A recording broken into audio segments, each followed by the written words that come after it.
much of your career has been at more traditional media companies. Right. You were at Vice, you were at National Geographic. I'm missing probably another three. A couple more V companies. Another couple of V companies Vice. in there. Yeah.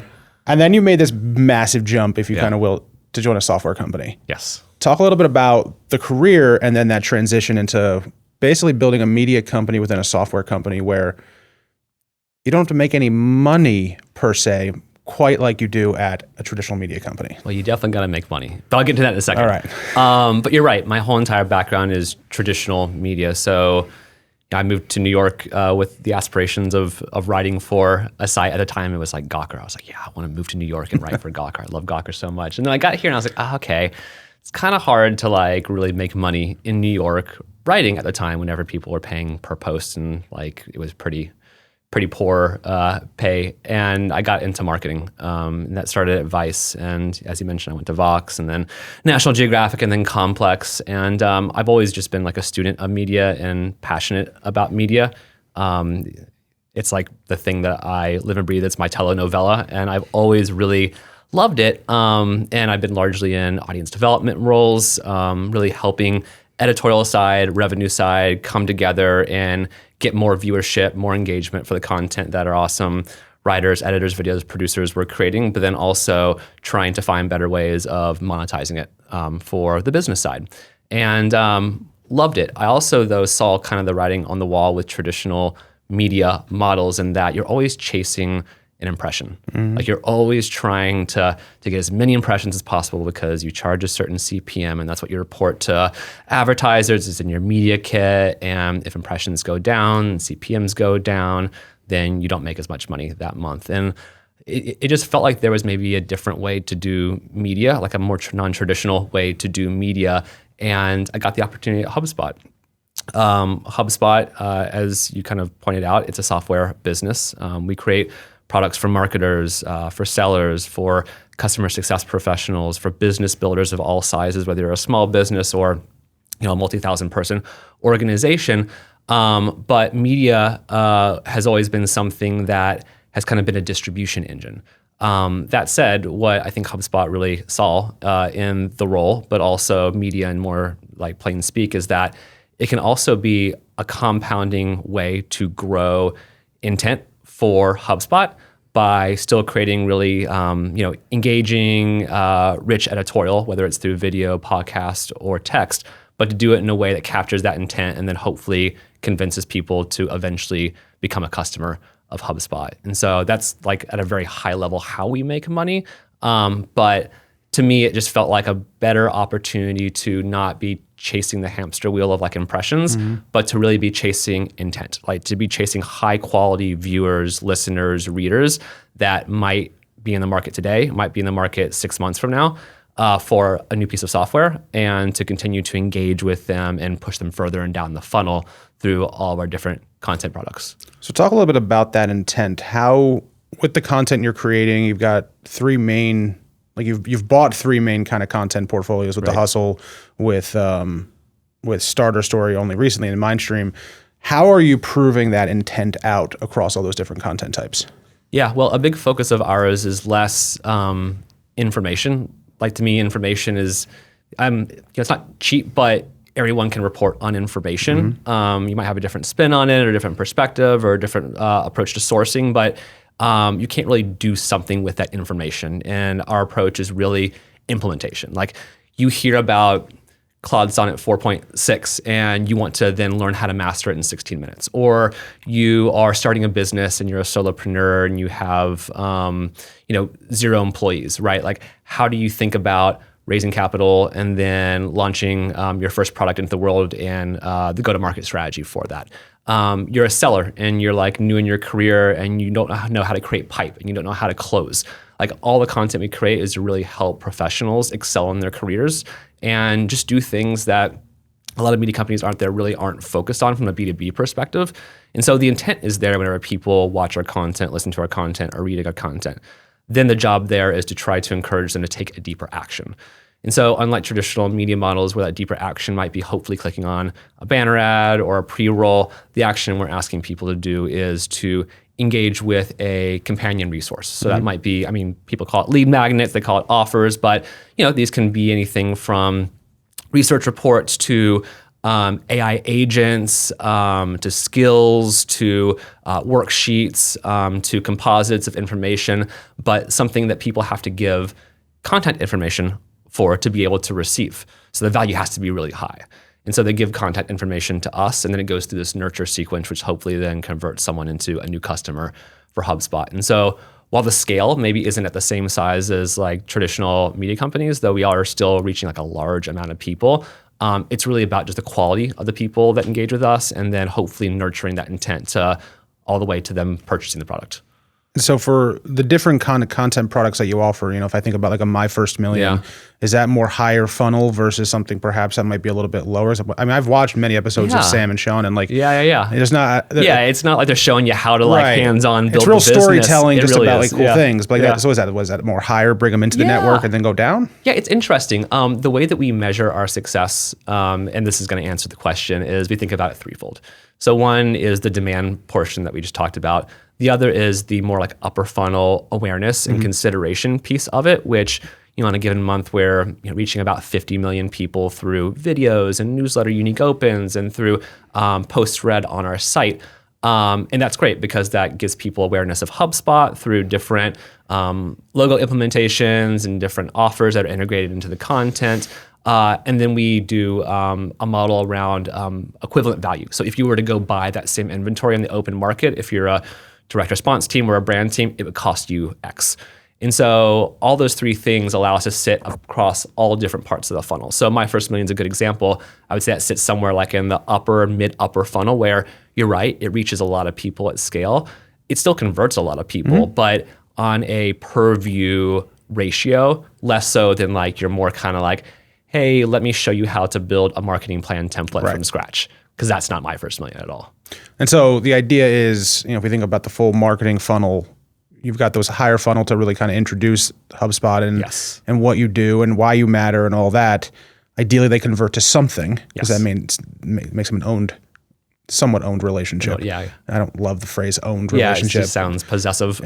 You own the means of communicating. Yes, that's a better way of putting it. And then you have separate, creators and content types that are more down funnel that hopefully translate into CRM customers or marketing automation customers or whatever else you do. That's right. Okay. So 3 big deals, right? The Hustle before you started. Yes, that predates me. Mindstream, is that you? Mindstream was me. That was a little over a year ago. Okay, and then Starter Story. Talk about those 3. I mean, with the resources of HubSpot backing, you'd almost expect to see more deals, and yet 3 over 5 years is not overly acquisitive. So talk a little bit about that. When does this publish? You have news? We have 2 weeks. Yeah, I have news. All right, so tell me the news if you can. Well, I have news. There's an exclusive next Tuesday, but I can share it. Yeah, no, this won't come out before then. Yeah, so there's actually 4 deals. Okay. So as of the time that this publishes, we will have closed another deal that is the largest network of AI YouTube channels out there. So Futurepedia, Skill Leap, and Halfinity. So collectively about 2.2 million subscribers on YouTube, extensions across newsletter, web, social, et cetera. So we've done pretty quick successive acquisitions of both Starter Story and Futurepedia. And then you're right, about a year ago, we did Mindstream. And then 3 or 4 years ago, we did The Hustle. So talk a little bit about why these 4. Like, what about them makes them worth buying? Yeah, well, our entire media strategy maps back to customers that we are trying to ultimately appeal to. And so if you look at The Hustle, for example, Hustle was very much focused on entrepreneurs. So entrepreneurs, whether they know it or they don't know it, but it's really to inspire people and then hopefully give them some breadcrumbs to do something with it to then build the next big business. And so entrepreneurs, they buy HubSpot, they buy Marketing Hub, they buy Sales Hub, they need our product. And so being able to reach a high intent audience through The Hustle and then nurture them to the point where maybe they want to sign up for a starter version of HubSpot was always the goal and the vision of that. For Mindstream, not the biggest AI newsletter, but I would say the most differentiated AI newsletter, and that less news of the day, roundup, more perspective on what it means for business builders, AI practitioners. So like a bit more voicier, a bit more opinionated, and that maps nicely to the fact that AI is becoming a pretty important layer to all of our different software products. And we need to reach more practitioners of AI through a platform like Mindstream. Starter Story is similar to Hustle. They reach entrepreneurs at a time whenever they are potentially pre-seed, pre-employee, are trying to just be inspired, but also learn what it takes to start a business, especially in the AI era when you could use Lovable or Cursor or Replit and vibe code the next big app and put it on the App Store and make tens of thousands of dollars per month. Right. They really focus on that kind of like aspiring and budding entrepreneur. And then Futurepedia, SkillLeap, and Halfinity, similar to Mindstream, more of a YouTube play for AI practitioners and less so people that want to hear about the news of AI, more like, hey, how do I, take an application, a tool set, a workflow, and learn how to do it right now. So it's really focused on implementation and enablement as opposed to information exchange. And again, those map back nicely to different cohorts that we try to reach. So one of the things you do when you buy one of these assets is you basically turn off their traditional advertising monetization. For the most part. What exceptions exist where you do allow? Yeah, we do TrueView on YouTube just because there's algorithmic favorability. If you leave that on because Google and YouTube are making money, if the videos get more views, but that's the only rare case when we allow. But you don't have a direct sales team going out and selling. No, all right, so you kind of yank off all the traditional monetization. Yeah. It is all HubSpot all day, every day. Yes. I know how to value a business when there is traditional advertising revenue or subscription revenue or commerce revenue. Like you can evaluate that. You can evaluate the growth. How do you evaluate what one of these companies is worth when you are going to yank off all the monetization? Yeah, so there's two things. Oftentimes, whenever we are considering acquiring a company, we'll work with them as a creator first. It's kind of like a way to kind of like try before you buy, so to speak. So Futurepedia is a good example. We worked with them for a number of years. Same thing with Mindstream. Same thing with Starter Story. What we saw was just consistent ROI. ROI being net new leads coming into HubSpot, but then those leads turning into qualified leads and the MRR for the business at a much higher ratio than other creators we worked with. And so if we can consistently see that happen month over month for 3 months, 6 months, 12 months, then we say to ourselves, like, we should probably have a deeper conversation with these folks because one, they do a thing that maybe we don't do as well right now. And with Mindstream and with Futurepedia and that network of channels, it was content about AI. And with Mindstream, it was content in newsletter format about AI. But we saw those consistent patterns for all those acquisitions. And so that really led us to say, okay, like based on what we see in terms of MRR generated, but also what we forecast the lifetime value to be on an ARR basis for all those properties, we think it's worth X. And so that's in our mind. We go, we have a conversation, and then hopefully you reach a number that everyone's really happy about. And then we move pretty quick to hopefully acquire them, but then integrate them into our ecosystem. And so is the thesis around buying versus remaining a partnership is that by buying, you believe that over the longer term, your cost per lead acquired will decrease because you're not advertising with them anymore. It's all house ads. Is that the thesis?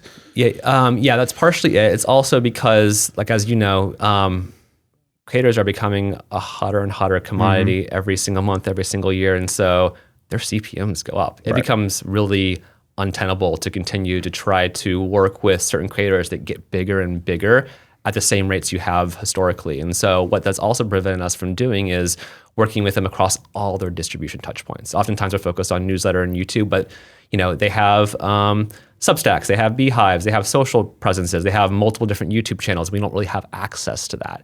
And so the idea there is like, can we then work with them across all the touch points, but then also can we use this as a thought leadership vehicle for HubSpot to continue to keep our brands top of mind for people that are learning how to use AI for the first time or learning to advance their skills in the world of AI, but also build businesses, market better, sell better, et cetera.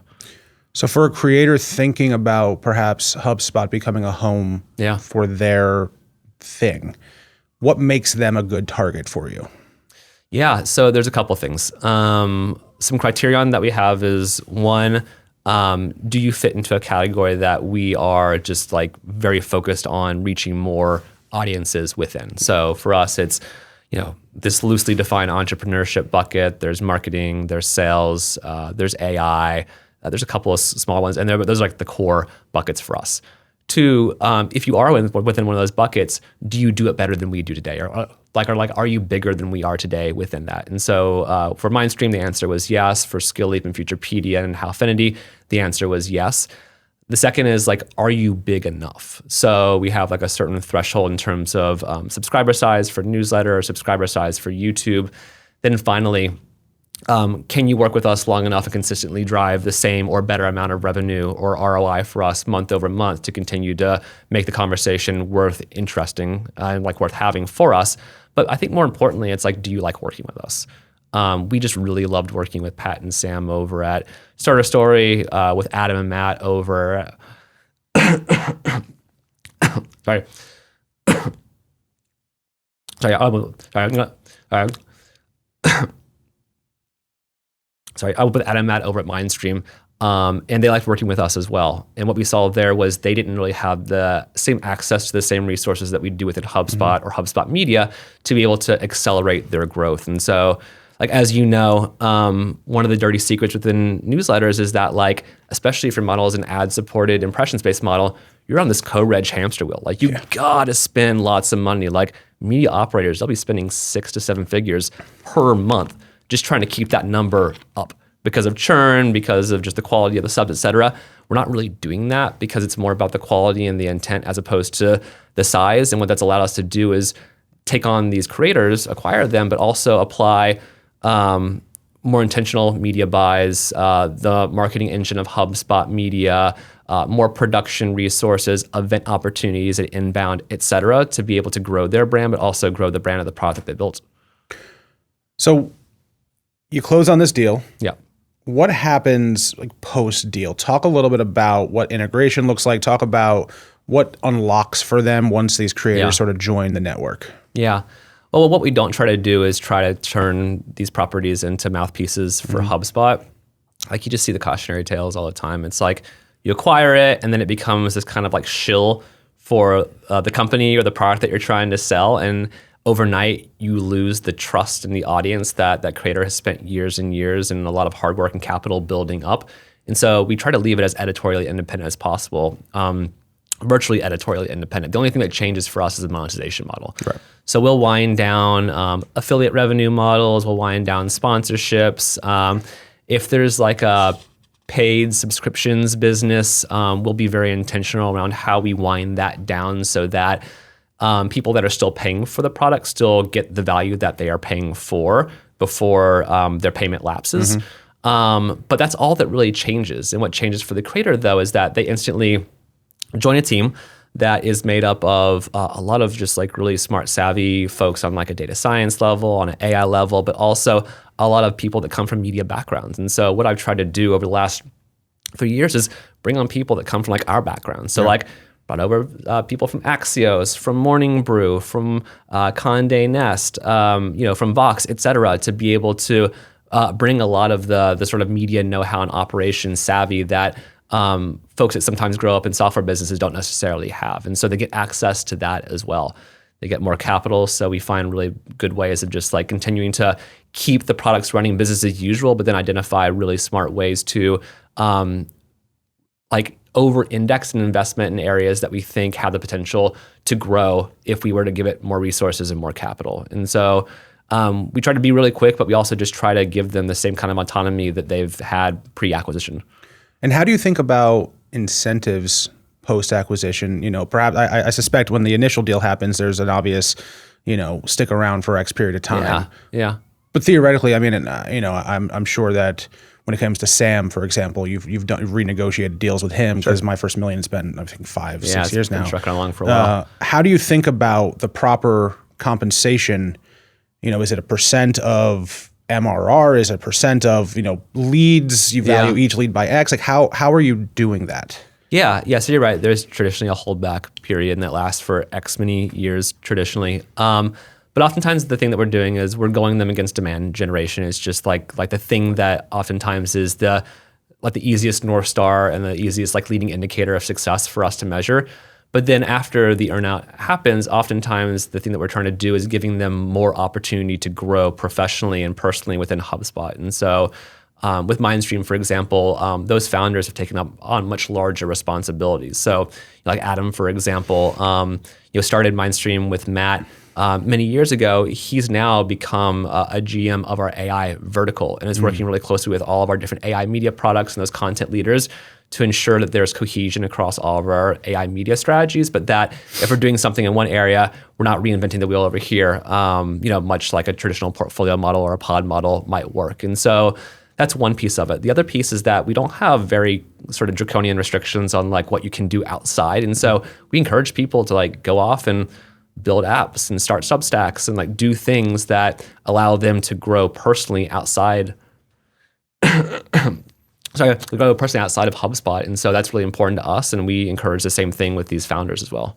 So theoretically, what you're buying is the individual channels or whatever, but the individual could spin up something non-competitive or a second media property, if you will? Yeah, 100%. As long as it's non-competitive, but you're right. I mean, we are buying the channel, we're buying the talent, obviously, as well, because that's how they built the channel. But then we're also buying the relationship that they built with the audience over the many years that they built that product. And is there a point in which the individual stops mattering? Can the key man issue. Yeah. It's a tricky one because there are brands that we have. I mean, I think Starter Story is a good example. Like Pat is the face of Starter Story, but Pat also wants to expand beyond being just the face of Starter Story. And so we are now working with that team to say, okay, like what are additional franchises, series, correspondents we can bring onto the channel to be able to let Pat do more of the things that he likes doing as opposed to having to be on camera multiple times per week. And so oftentimes the thing that we find is that people don't necessarily want to just be the face of the thing anymore. They want to do more beyond that. They've just had to because they've been a small business for so many years. And so we're very conscious about that. Like we don't want to run into an issue where we built the brand around a single person and then they leave, sign up with CAA, and then we're paying them like an exorbitant amount of talent fees, which I know is like a model that some people take. And it's not the wrong model. I'm just saying like that's not the model for us, though, if we had to go that route, we probably would explore it. But that's just to say that like we try to be very intentional around how we build these brands so that we don't run into those key man issues. Is there a point in which you start getting diminishing returns with verticals that you're going after? Can you only throw up so many house ads in front of an audience before it stops working as well as it has? Yeah, well, we have a monetization department within our media team that is focused on trying to avoid the fatigue that comes with like the same thing every single time. Could have jumped back 3 or 4 years ago. Like that's the thing that we were doing, right? We were putting, a lot of just like really beautiful brand ads hard-coded into YouTube videos, and no one was engaging with them because they're just really beautiful hard-coded brand ads that you can't click into. And now our approach is to try to create a one-to-one custom lead magnet for every single video we produce that's complementary to the content that you're watching. And so if it's Sam and Sean talking to Scott Galloway, it's like, great, we tacked on 5 minutes to that interview to talk to Scott Galloway about the things that he would advise like young entrepreneurs to think about when investing in a new company, right? And so then we'll package that up as 17 things Scott Galloway thinks you should think about before investing in, before investing in your next big company. And that's just something that feels fresh, new, but also complementary to someone watching that video, so that even though the habit is not to press pause and click on a lead magnet to leave the experience, they'll bookmark it or they'll come back to it and click on it. And so we try to avoid the fatigue of just like repetitive ad creative. The other thing too is that some of these platforms, like just the way they work, right, is that the content that you're producing isn't always hitting your subscriber base. It's hitting net new people through, through like suggested videos, through browse. And so for a lot of people, this is brand new. Mm-hmm. Is there a point in which you would ever bring back non-competitive advertising? We've explored it. The first thing that I did whenever I got to HubSpot was I was like, is there a complementary revenue stream for us to kind of like uncover here? And I did the math, and the math didn't work.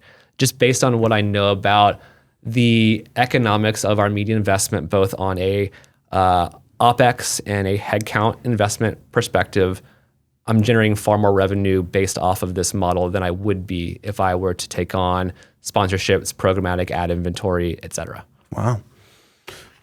So lead gen business is working. Lead gen business is working. I think B2B media, as I know you're a big fan of it, I think it's a great business model to be in, especially if you can make it work. All right, so let's talk content. Now we've talked all about the acquisition strategy for HubSpot. We've talked about like kind of what you're looking for from a creator perspective. From a content perspective, what is working right now?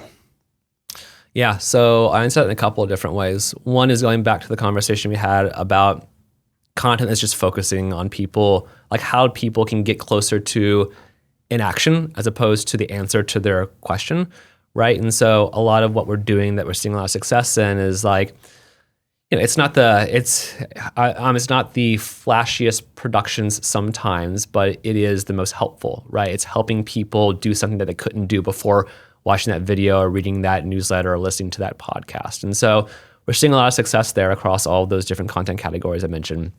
Seeing a ton of success in YouTube and newsletters.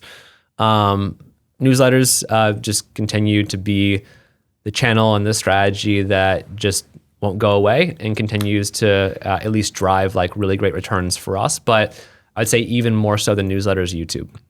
Video full stop. That's probably where we've invested the most content headcount, but also the most capital into building out, just because we see such great year-over-year returns in terms of demand generation, QL generation, ARR and LTV ROAS generation from those investments. And so we've multiplied our strategy from a place where we were 5 or 6 channels 3 years ago to now 17 channels on YouTube covering different topic areas across different brands. And while I don't think we'll probably 2x that anytime soon, I do think like we have some pretty good coverage across all the B2B industries that matter for us. Inboxes are starting to roll out AI functionality within them. I think Gmail, we're recording this I just saw that on April notification. 1st. Yeah. I know. I couldn't tell if that was like an April Fool's joke, but it seemed too innocuous to not be an April. It seemed real. I know, it seemed real. But we all know this is coming, right? Yeah, like AI in the inbox, giving you summaries and all that. Yeah. What are your thoughts on that? Yeah, I mean, I think it probably poses an existential threat to newsletter-only businesses. I mean, luckily we're not one of those. Like we've already diversified across a bunch of different formats. And so if we start to see diminishing returns there, obviously we'll try to figure out a new strategy for heading that off. But we don't have that as our only moat. We have YouTube, we have our podcast, we have 150 creator partnerships, we have social presence, we have a website that still generates a ton of traffic even after the SEO apocalypse. We have a pretty aggressive AEO strategy as well. And so we have a lot of irons and a lot of fires, so to speak. And so while that would suck if that happened tomorrow, it wouldn't be the end of HubSpot Media or too detrimental to our overall business. But are you exploring buying newsletter-only creators? No, I don't think so. We do that very intentionally if we need to, but oftentimes we're looking for YouTube first creators that just so happen to have email as an extension. And is that because YouTube comes with that baked in audience development that newsletters don't have? Yeah, it's the discovery mechanism, the fact that like you don't have to buy the audience to refresh your list as much as you do with newsletters. The growth potential is just much more faster, organically speaking. You have a better chance of reaching net new audiences because of how people discover and how content gets suggested on the YouTube platform. The video format itself can be multiplied to a bunch of other formats in the way that you can't reverse in the case of text, for example. Like it's harder to go from text to video than it is video to text, right? And so we have a great multiplication engine for that feeds a lot of our other content channels. And then secondarily, it's like every platform's a video platform now. So one investment in YouTube is an investment in X and LinkedIn and Instagram and all platforms that support video, which is most of them today. So are there formats and content formats that are just going to go away, you think? Yeah, I think the purely kind of like news of the day informational formats are probably going to go away. And we started to deprecate that over time.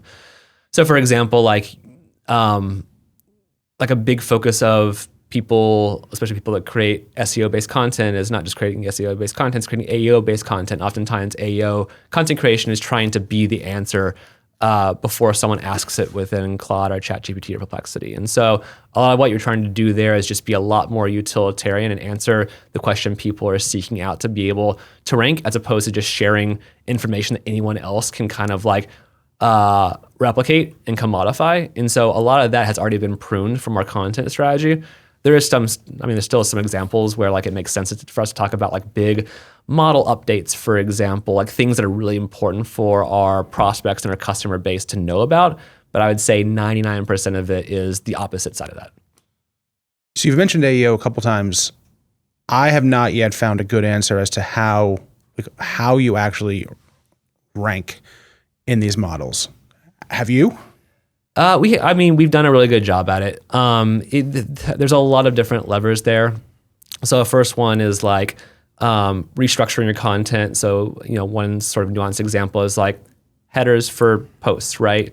Instead of saying like, these are the best tools for X, it's like, what are the best tools for X? Like trying to frame up the question so that whenever these LLMs are scraping your website, they're identifying that question as something that potentially people will ask within their platforms.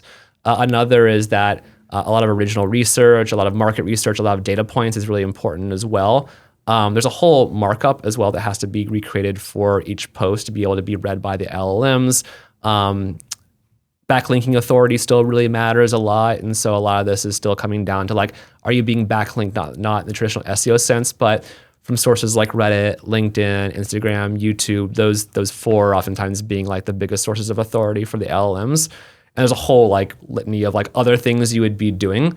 We're about to roll out a new AEO product that allows people to sort of like do this as well, to sort of like measure how they're showing up within the LLMs, but also give actionable advice about how to actually influence that. And you're starting to see more tools like that. But it's just like a different strategic shift that has to happen in order for people to sort of show up more frequently, both in terms of brand mentions, suggestions, and citations within the LLMs. Have you found a quality of a visit from AEO or from an LLM being different than, say, a YouTube or traditional search or anything like that? Yeah, we've done an analysis based on traditional search. And like, as you know, the pure volume of referrals from LLMs is like a percentage point or a fraction of a percentage point of a percentage point compared to traditional search.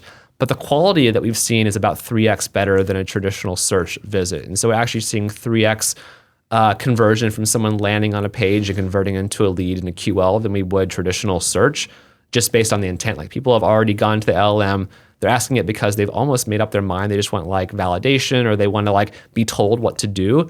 And at that point, they're further along in their consideration journey than someone that's like clicking on 20 blue links and trying to find what they think is the right answer. And so the intent is just a lot more higher, and people are finding us through Perplexity or Claude or Gemini or ChatGPT. I find a thesis that I've been noodling on, especially with B2B media, is the rollout of the advertising products within these LLMs is theoretically existential for them, because so many B2B companies have said, we have an intent product. We can tell you that your customer is in market for X based off of their behavior across our content. Yeah. But what is a better signal of intent than which CRM is best for a business with under 10 salespeople? Yes. There is no better intent than that single question. Yeah. And so why would I consume 50 different articles to find the answer to that when I can go to an LLM? And therefore, HubSpot could throw up an ad saying we're best for under 10 people. Well, and what's fascinating about that thesis is that like you type that in there, you get the answer, and you take it at face value. Like you don't factor into the fact that like, how does this LLM actually know that, right? Like, does it have the taste and the judgment to be able to tell you that HubSpot is the best CRM? And in fact, that's what we show up as, is like the number one recommendation there.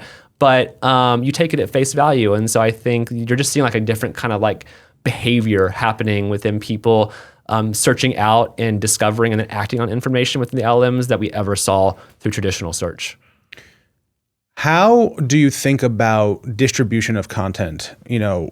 Almost like the pipeline of that, where you create a piece of content and then distributing that out to get maximum reach on that piece of content. Talk to me about that process. Yeah. So we have a multiplication model where a anchor piece of video content goes through in some cases a manual, but some cases an automated motion to then turn into a bunch of 16:9s, a bunch of 9:16s, a bunch of static carousels, a bunch of YouTube Shorts cut downs, newsletter segments, blog posts, etc.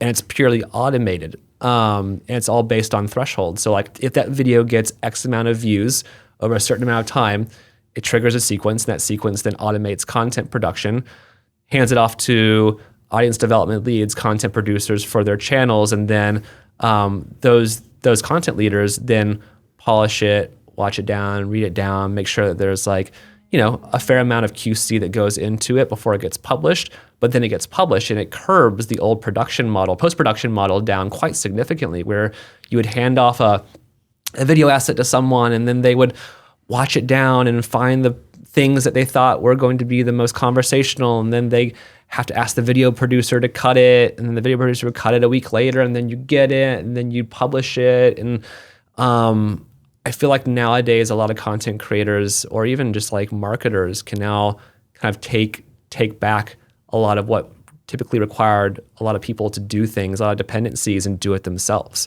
right? I talk more about kind of like turning creative ideas into MVPs of your concept, right? Through like platforms like Lovable, or being able to do that through the LLMs themselves. I think a lot about kind of like web design as well, right? Like in the old world, you would oftentimes have to like create a brief, hand it off to a development team. You can now go to Lovable and kind of vibe code it and then hand it off and say, this is the thing I want.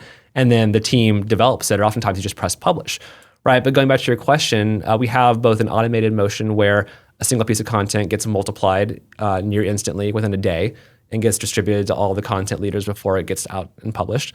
And then we also have a more manual motion where there's probably like a little bit more care and sensitivity. It has to go down to taking a source piece of content, atomizing it, and then turning it into audio formats, text formats, newsletter formats, social formats.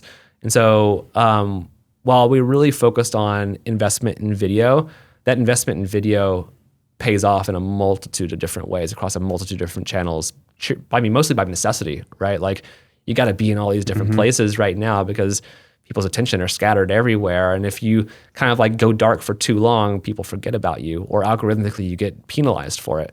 And so we're very conscious of that. And I think we're moving more toward a model where a lot of that kind of like post-production, like from final asset, like final cut to derivative asset motion gets automated pretty quickly.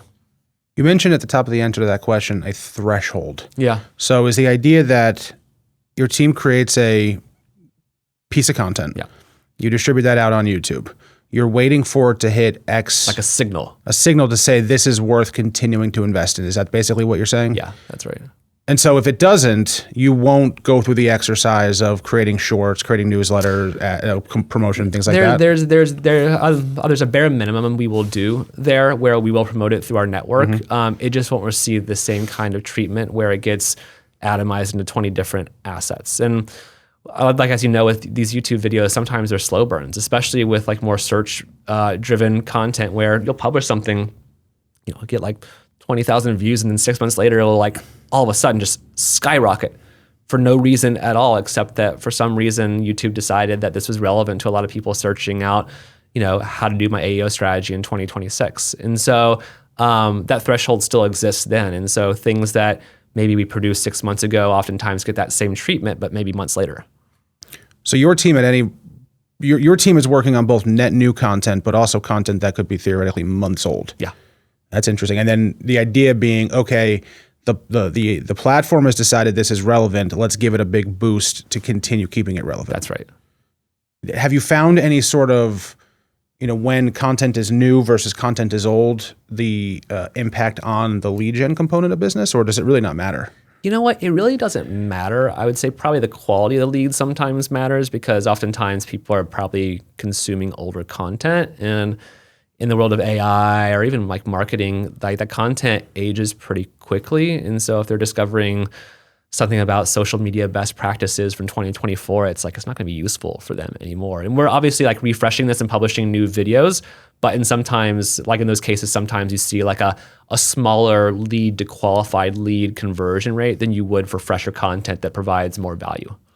So for your whole content team, what % of their production is net new content versus reacting to the atomized content based off of hitting those thresholds? I'd say most of it's net new content. Okay. Because there's this automation motion that happens for some of our channels, a lot of that heavy lifting doesn't really require much like heavy lifting on the part of the actual content producers or on the part of the audience development or social management leads. It's really them then contextualizing it and publishing it and just making sure that there's nothing that's being hallucinated, no factual information, et cetera, so that we can contain or continue to hit that quality threshold that we need. Talk a little bit about the technology behind that automation. Yeah. Like what tools are you using to make that possible? Yeah, so a combination of Asana in some cases, Notion in some cases to create those kind of like triggered workflows. Zapier, we use Claude Skills as well to be able to automate a lot of like this derivative content production, specifically from video to text or from short form to long form or long form to short form text. And we've built out this stack that we're using right now for Starter Story. We're doing it more for Marketing Instagram, which was another one of our video podcasts, and will continue to be rolled out across more of our channels. So I'm going to try to construct it based off the tools you said. So Yes. basically, we have a YouTube channel. Yeah. You've connected that YouTube with Zapier to an alert that says if views equal X within a certain like period of time, trigger this motion. Yep. And then it automatically takes that source file, shoots over to Claude.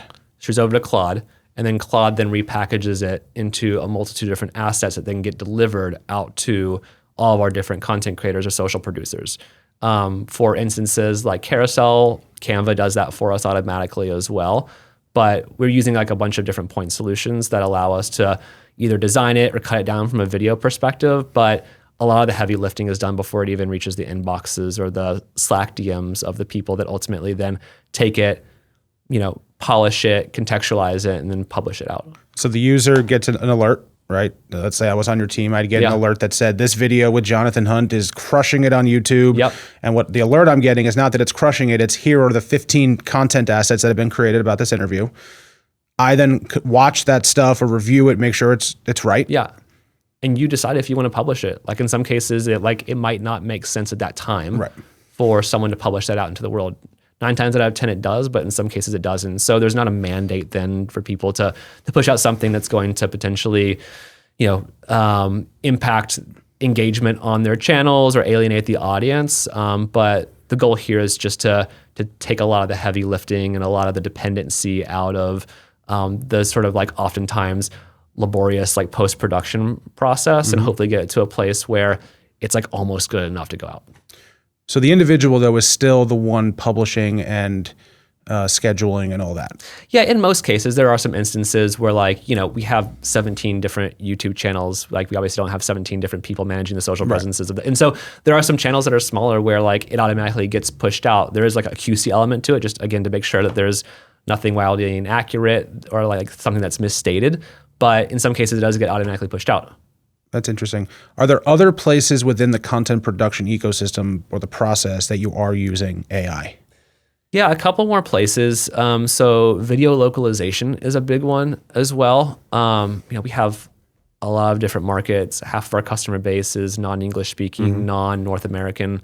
But historically, a lot of our video strategy has been English-based North American, which serves a couple of countries really well, and a lot of countries it doesn't. And so in a world where we're not going to replicate the same video team in every single market, tools like HeyGen and 11 Labs have allowed us to really create, I would say, versions of the videos that we produce on like our marketing channel, for example, to 95% fidelity. Like if you're a native, Spanish-speaking customer, you would be convinced that person is a native Spanish-speaking host. The same thing with French. The same thing with German, though I would say the fidelity for French and German is still a little off, and that for the French models or the dubbing, it switches between European French and Quebecois, and then like with like German, you got like Austrian, and then you got German, and so it definitely kind of, I think, like looks a little wonky, but for Spanish, I would say it's like the best fidelity that we have so far. And it's one of those things you have to wonder if the receiving audience cares enough, like, or are they appreciative of the fact that 95% of the way there is pretty damn good for getting a piece of content in their native language. Yeah, I mean, I think about our own consumption habits for dubbed content as well. Like, you know, you're watching the thing that obviously was not filmed in English, and you're like, that doesn't sound totally right, but you're like, I still like this because it's good content, and so you're fine with it. And Early so we Jackie Chan movies are fun to watch. Yeah, they're so fun. And so we don't see too much diminishing return, but I would say like the success, the engagement that we see on a video that is dubbed versus a video that we would produce locally with a local video team, it doesn't perform as well, but it's pretty darn close. And I think like in a world where you don't have any video strategy and you're coming from zero, pretty darn close is pretty good. Yeah, definitely. Are you a fan of TBPN?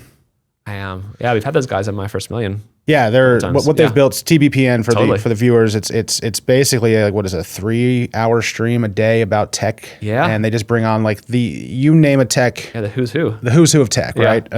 They are the AMO of tech. I'm just being a troll there. But if you look at their numbers, right? If you look at the live stream numbers or the numbers on YouTube, they're pretty small. Yeah, they're pretty small. But if you look at the clips. Yeah, that's where they get all their action, which is why at the end of every single clip, there's an ad, right? Do you find it's the same thing with your stuff? That the clips are where most of the action takes place? Short form content is gangbusters. Like so much so that long form does it really well for us, right? Short form can sometimes 2, 3x, 4x the amount of long form video views that we get in a given month. And that's just on YouTube alone. Creators are spinning up clips channels just because of this very reason as well. And it's why video is taken off on platforms like X, because no one consumes long form there, they consume the clips. Right. And so we're seeing a lot of the same trends. I mean, the only, I think, downside of short form is that the intent isn't as high as a long form piece of content. And so it's harder to monetize. At the same time, that's not necessarily the goal of, I think, short form content. The goal of short form content is to sort of like bring you into the brand and give you like a taste of what to expect, or hopefully like make you want to subscribe to the channel and then be delivered long form eventually. Yeah, I mean, this is our 6th episode of this show when it comes out, and I'm only just learning because I'm a text guy almost through and through. This is foreign for me. When I look at the numbers on YouTube of one of the episodes versus the 2 or 3 clips I release a week about it, the clips are just getting way more views. The thing I haven't been able to identify is, are they clicking over to the full episode or not? And I don't think YouTube's given me that answer. Yeah, it's harder to track like the correlation between like you viewing a piece of short form content to you becoming a subscriber. Like you can see that within Studio, but what I haven't been able to understand is like the quality of the subscriber, right? Because like that's where the measurement kind of breaks down, is like post subscribe. Right. But I like to think that it's like a good discovery vehicle for people to become a fan of your brand and then ultimately consume long form content. Well, and also when you think about it from the infrastructure you've built, your cost to produce those shorts is relatively tiny. Yeah, I mean, so it's who already, cares? I mean, yeah, exactly. It's already a sunk cost, the thing you're producing for long form. So why not just like try to multiply that as many times as possible across as many platforms as possible? And then again, I think that's just like the nature of how people consume content today. Like whether it's like a good thing or a bad thing, it's just like people have less time and they want like instant dopamine hits of information or education. And you're not gonna probably sit down and watch a 3-hour episode of TPPN or like a 90-minute episode of My First Million. You're probably just gonna watch a clip. Do the clips ever inform net new long form content, and what does that process look like? Yeah, we use that for signals.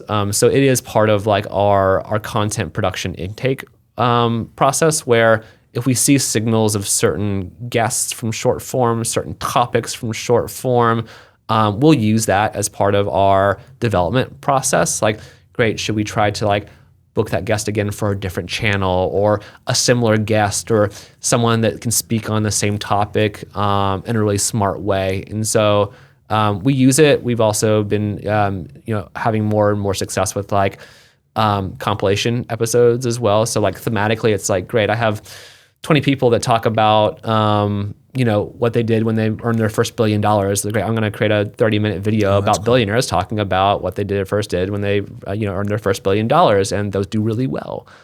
So we are finding like ways to sort of take those clips and inform either net new content or compilation content as well. That's really interesting. So as someone who is now 6 videos in, what do I need to absolutely be doing to ensure that this channel continues to grow? Oh, keep producing great content with great guests.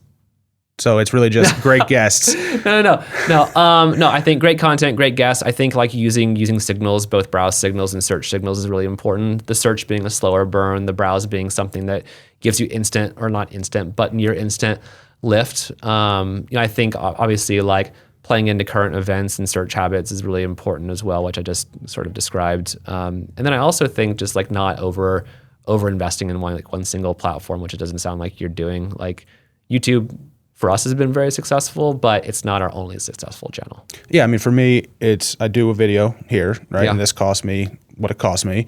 I then distribute it on audio platforms, right? So now actually where I get more activities on audio still, because I used to have an audio-only podcast. Yeah. Then the clips get even more action. And so the idea there is, I mean, every episode and the clips now are getting thousands and thousands of views, even 6 episodes in, even though the individual episode on YouTube, hundreds. Yeah, and there's a couple of like other sort of like nerdy technical things that you can be doing as well, which is like, a couple months ago, YouTube introduced cross posting on YouTube, and so it sort of like makes it more interesting to book guests that also have large YouTube presences, because then you can actually reach their subscriber base as well if they cross post to their channel. There's historical optimizations you can do by updating thumbnails, descriptions, titles for old content that just like for some reason is struggling. But we've seen instances where like videos we published a year ago, when we do historical optimizations, they just like take off instantly because like the thumbnail was wrong, or the title was wrong, or the description was wrong. And then beyond that, we also, and this is maybe like a longer term thought, is like we also try to work with creators not just on a transactional sponsorship level, but also bring them on as on-camera talent for our YouTube channels as well, which then incentivizes them to also share out that content to their own social graph. And so we see a lot of uplift there. So I didn't intend for this episode to turn into free consulting for AMO, but I have another question for you. For operators who say have a large archive of audio only, and they're looking at YouTube and they're going, I really do want to play there. And obviously here we are now. Yeah. Is there value in taking that audio only show and like giving some sort of an AI video treatment to it and releasing the audio only show on YouTube after the fact? I've seen a couple of versions of this. One is like the kind of very highly polished text on screen approach. And I think if you're like a big name, you can get away with that because you're just like you're already being searched for. People will just like watch it regardless. David Senra did that for a while as well. I've also seen the more kind of like B-roll Getty approach, where it's just like AI does a lot of the heavy lifting, and maybe there's like kind of like a record scratch moments where the host kind of like jumps back in and tops it up with like more current information, but it's largely just like B-roll and archival content that's on screen, but it's the audio that you've already recorded. Takes a little bit more time to produce, but far more engaging, and I think like what YouTube actually wants more of, as opposed to text on screen. So I've seen those two work for different reasons. That makes sense. Yeah. So you guys have been building out the network now for a few years. Or at least you've been there for a few years. A lot of other companies are starting to look at this as an opportunity. Robinhood rolled out Sherwood. Yeah. JP Morgan bought the Infatuation. Yeah, that's right. Yeah. So more companies are starting to look at this opportunity as a way of growing their marketing. As you start exploring more acquisitions, are you finding the competition starting to get harder, where you're running into other corporates that are trying to buy these creators? It's interesting. Only recently. Okay. Only recently, where it's become very clear that there is another conversation happening, and it's actually not always B2B companies. It's just B2C companies that are like looking at acquiring creators as opposed to sort of like distressed traditional media assets. But I'm finding that more and more, but not enough, honestly. Like I feel like it still feels very non-competitive in a way. Like Robinhood's a great example. I think Snacks is cool and they built that up. I think the JP Morgan example is great. Ahrefs has bought media companies, so has SEMrush. You're starting to see more of it, but not enough of it. And I think we're seeing just so much ROI in terms of thought leadership, both on a corporate and product level, but also new customer ads as a result of this investment because it compounds over time.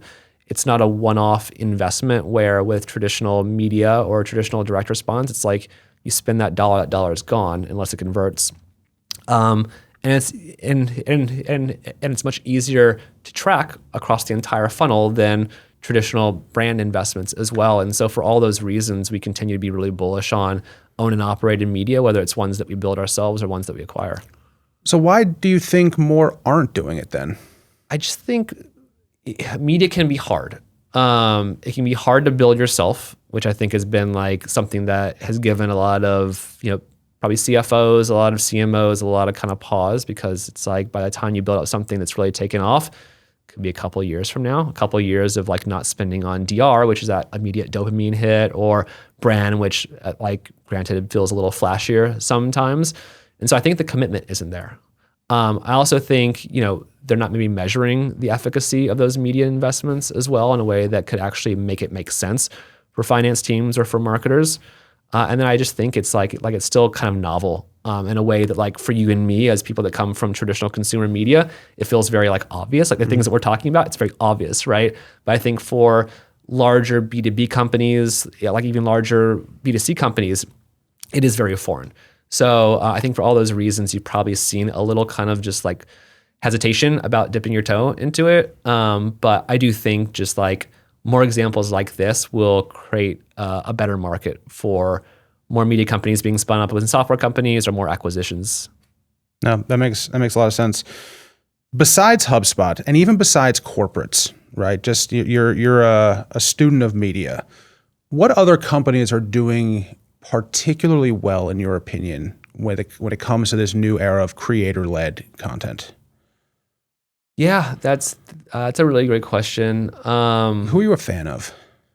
I'm always a fan of People Inc. and Neil. I think I just, I think that like his approach to building out the portfolio and also having a big part of it focus on helping people. I think it kind of goes back to our own ethos. Granted, we approach it more from like a business perspective, and his is more like health and wellness and financial information, other things like that. So I think like IAC and IAC and People have done a really good job. And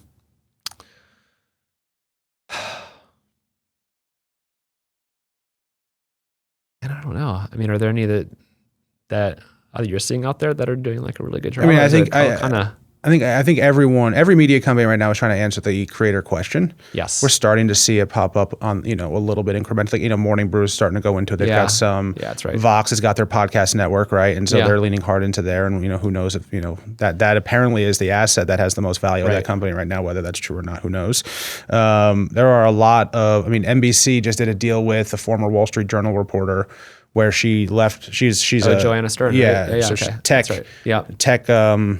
Like opinion writer or reporter. She now has her own newsletter, but then has a deal with NBC. So like you're starting to see this happen. You're starting to see more of this. You are. Yeah, and I think not it's fast interesting. enough. No, I think if I think about the creator economy and what this is, I think we've gone through a couple of like iterations of it. Like when I started AMO 6.5 years ago, it was just, if you wanted to launch a Substack, you just launched a Substack. And if you didn't want to do it anymore, you had to shut down.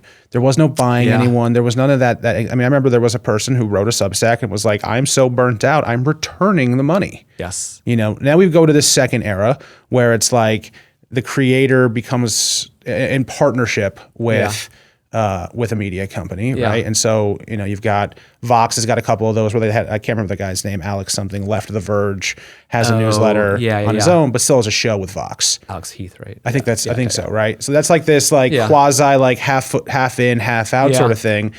And then the third is going to be kind of, what you guys are talking about. Morning Brew does this, which is you are full-time creator with your upsides uncapped.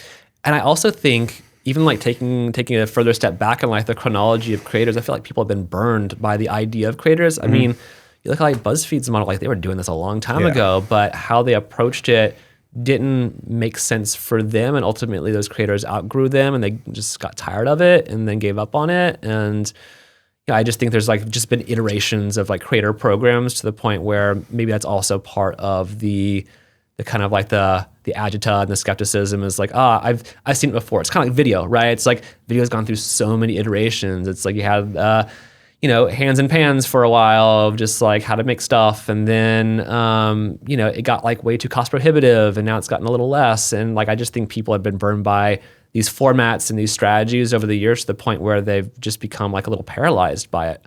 Yeah, no, and I think that's where, where the introduction of these workflows like you've talked about with regard to AI kind of really help is I am spending an hour and a half in a studio with you. We are going to create an episode. Yes. And I'm going to be able to create a significant number of assets off of this at zero cost. Yes. And I think that's the part that makes it hard. Even 4 years ago, I would have needed a full-time editor to take this and convert this into multiple assets. I know it's a wild new world. There's like parts of it that, I think still kind of like give AI and automation a bad name, and it's mostly just qualitative. But I think for the most part, there's just so much productivity gains that come out of it that allow awesome editors and writers and video producers and on-screen talent to do more of the things that they love, as opposed to have to worry about like the stuff that just took up so much admin time and like rote tasks that, bogged them down and prevented them from being able to do the things that they actually liked. At the top, when we talked a little bit about your history, and I wrote this down to come back to, you talked a little bit about, your role coming up in media in audience development. Right. How do you think the role of audience development has changed over the past few years? It's interesting. I feel like for the longest time, audience development was one of these things that editorial teams hated because the audience dev person would like stroll in there and they'd be like, hey, look, like these blog posts aren't working. Like you should be doing X, Y, and Z. And like, writers don't want to hear that. No. Especially journalists. Especially capital J journalists. They don't want that. And I think it just gave audience development a bad rap. And I think the role of audience development today is one that is more focused on still one part like information and like enablement for content teams. Like I think content teams have become a lot more receptive to insights given by audience development because at the end of the day, like everyone's just trying to do the same thing. Like they just want something that someone spent a lot of time creating to get seen by as many people as possible and hopefully make as much money as possible off of it.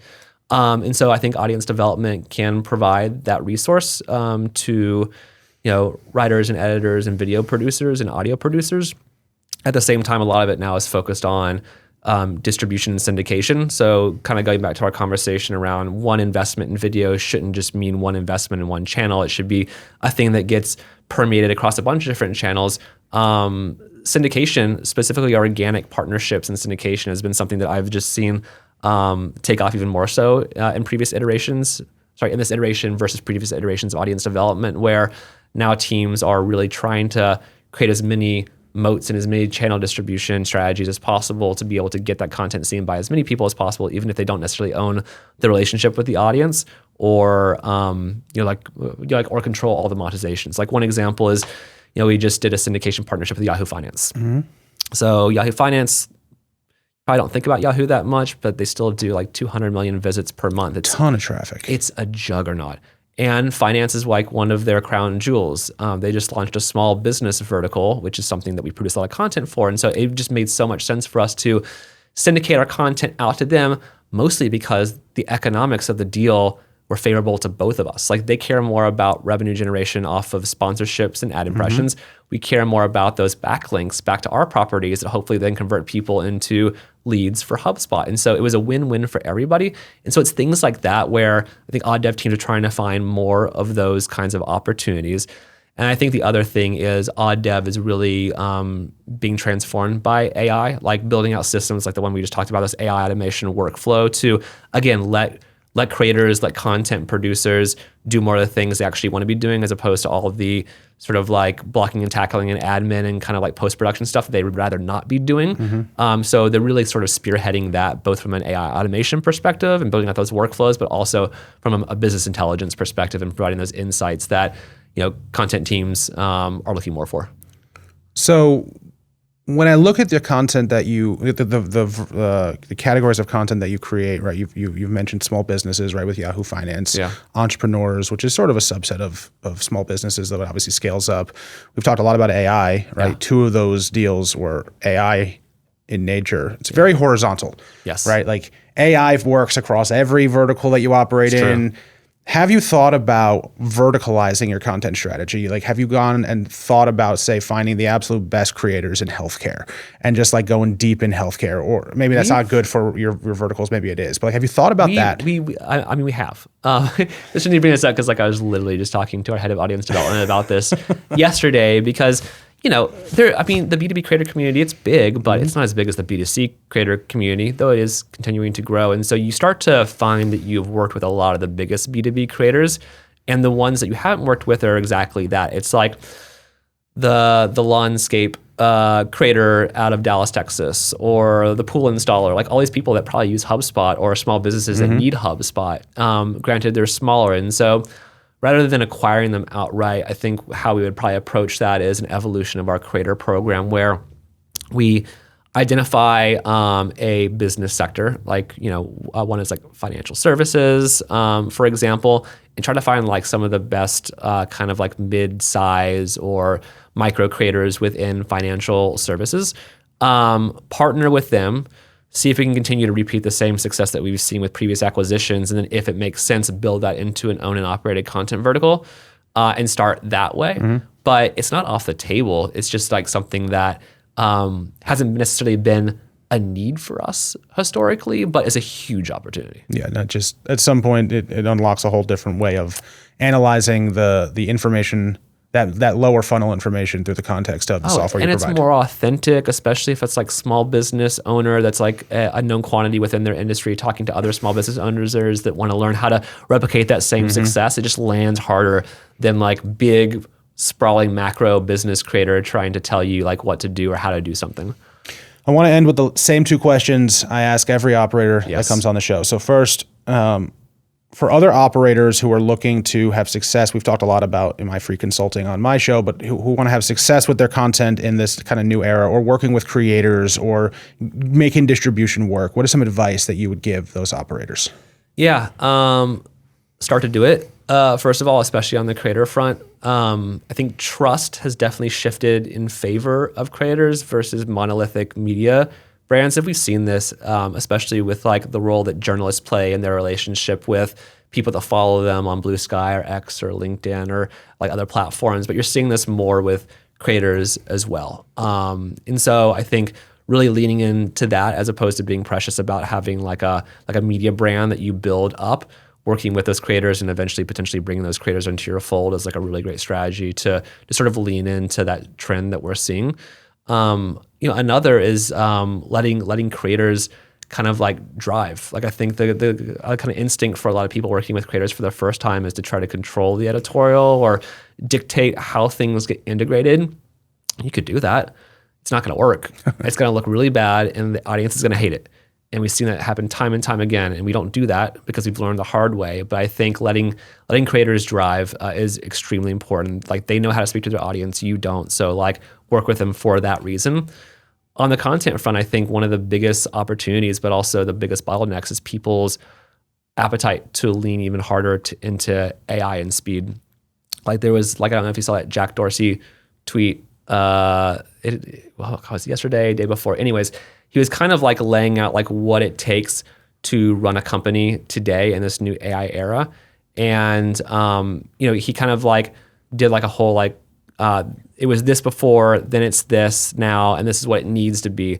And, one of the big things is like speed, for a lot of companies today is very steady. For high growth companies, it's fast. For companies that want to succeed, it's warp speed. Yeah. For companies that are really trying to like, move faster and do more, like you can't not have AI.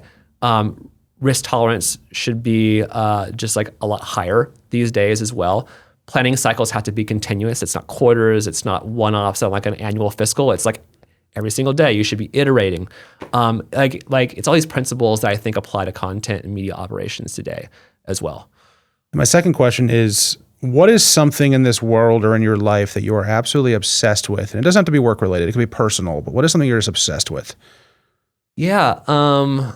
God,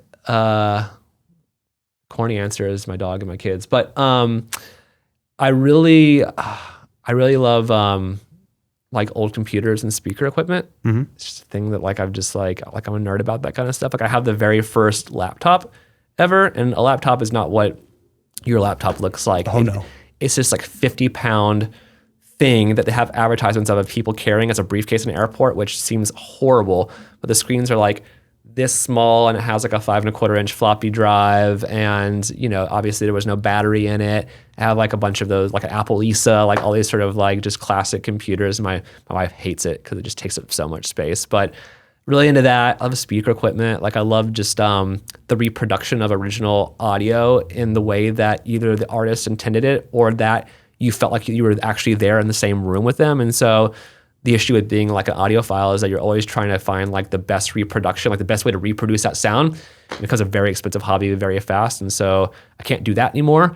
So there's like things like that where I just like I love technology, but it's not always like computer technology. It can be like, just speaker technology or like hardware technology.